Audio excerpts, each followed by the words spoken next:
అత్యంత కీలకమైన 4 కోట్ల తెలంగాణ ప్రజలకు సంబంధించిన హక్కులు, అనుమతులు, నిధులు సర్వం ఈరోజు మనం ఇక్కడ చర్చించుకుంటున్నాం.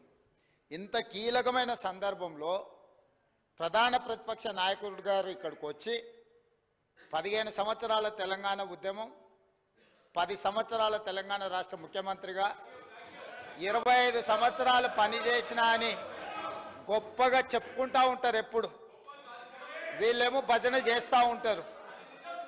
మరి అట్లాంటి అనుభవజ్ఞుడు ఇక్కడ వచ్చి కూర్చొని ఈ సభలో చర్చించి ఇందులో పాల్గొని కేంద్ర ప్రభుత్వాన్ని నిలదీయాల్సిన సందర్భంలో కూడా ఇక్కడికి రాకుండా మోడీ గారు వీరిక్కడికి వస్తే చూస్తే ఏమైనా జరుగుద్దేమనే భయంతో ఎక్కడో